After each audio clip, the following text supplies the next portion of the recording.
સુરતમાં વરાછાના ધારાસભ્ય કુમાર કાનાણીએ ફરી એક વખત પત્ર લખ્યો છે। આ વખતે GCAS પોર્ટલ પરથી આપવામાં આવેલ કોલેજ પ્રવેશમાં વીર નર્મદ દક્ષિણ ગુજરાત યુનિવર્સિટીમાં વિદ્યાર્થી અને વાલીઓને મુશ્કેલી પડતી હોવાના આક્ષેપ સાથે શિક્ષણ મંત્રી VNSUના કુલપતિ અને CMને પત્ર લખ્યો છે।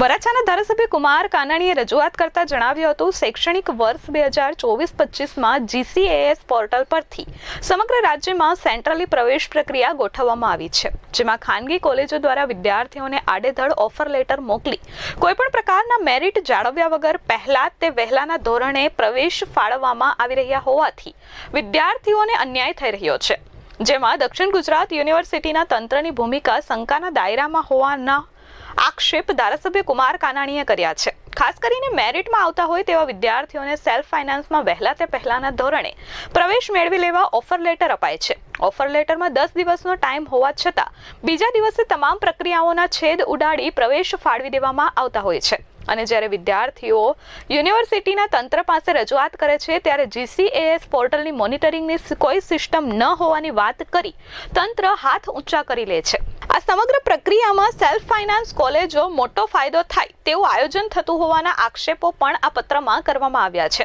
આ સમગ્ર પ્રક્રિયામાં વીર નર્મદ દક્ષિણ ગુજરાત યુનિવર્સિટીમાં મોનિટરિંગ સિસ્ટમ ગોઠવવામાં આવે તેમજ જે પ્રવેશ આડેધડ ફાળવવામાં આવ્યા છે તેની પણ ચકાસણી કરવાની માંગ કરાઈ છે। વિકાસ પોર્ટલ દ્વારા જે એડમિશનની પ્રક્રિયા થઈ છે એની વિદ્યાર્થીઓના વાલીઓ તરફથી મને જે ફરિયાદો આવી છે, મને લોકો મળીને વાત કરી છે, એના પરથી એવું લાગે છે કે જે પ્રવેશ પ્રક્રિયા થઈ છે એની અંદર પારદર્શકતા, સરળતા નથી, કંઈક ને કંઈક ખોટું થયું છે, અને એટલા માટે મેં મુખ્યમંત્રીને એના ધ્યાન પર વાત મૂકી છે કે જે કોલેજની પ્રવેશ પ્રક્રિયા શરૂ થઈ છે એમાં ગેરરીતિઓ થઈ છે, ખોટું થયું છે, વિદ્યાર્થીઓને અન્યાય થઈ રહ્યો છે।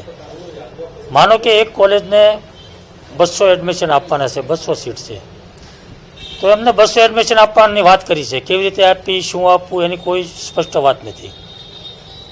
કોલેજોએ 200 એડમિશન લેવાના છે, 200 સીટ ભરવાની છે, તો એણે 5000 વિદ્યાર્થીઓને ઓફર ફોર્મ મોકલ્યા છે કે આવો એડમિશન લઈ જાઓ।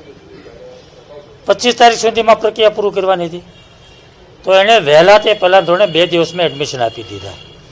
200 એડમિશન આવ્યા પછી હવે જે લોકો આવે છે ઓફર ફોર્મ જેને મળ્યા છે એ લોકોને ના પાડવામાં આવે કે હવે અમારી પાસે જગ્યા નથી, તો આ એડમિશન લેવા ક્યાં જાય, કોને મળવાનું, કેવી રીતે પ્રક્રિયા થઈ છે, બીજી વાર એને શું પ્રોસેસ કરવાની છે, કોઈ માર્ગદર્શન, કોઈ ગાઈડલાઈન નહીં।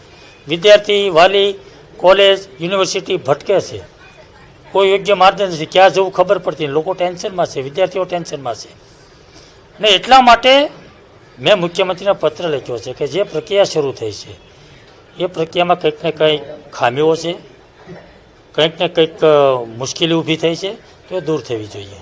હા, વિદ્યાર્થીઓ મારી પાસે આવ્યા છે અને એક આ વાત પણ મુદ્દો મારે ધ્યાન પર મૂક્યો છે કે વચેટિયા લોકોનો અમને ફોન આવે છે કે વધારે એડમિશન લેવું છે તો અમે તમને અપાવી દઈશું। તો મેં એટલા માટે જ કીધું કે પારદર્શકતા અને સરળતા નથી, અને પારદર્શકતા અને સરળતા જો હોય તો જ એમાં ખોટું ના થાય, ભ્રષ્ટાચાર ના થાય, કોઈ વસ્તુ ના થાય, લોકો હેરાન ના થાય। એટલે મુખ્યમંત્રીના ધ્યાન પર મૂક્યું છે કે આ જે પ્રશ્નો ઊભા થયા છે એનો હલ થવો જોઈએ। Bureau report S24 news, Surat.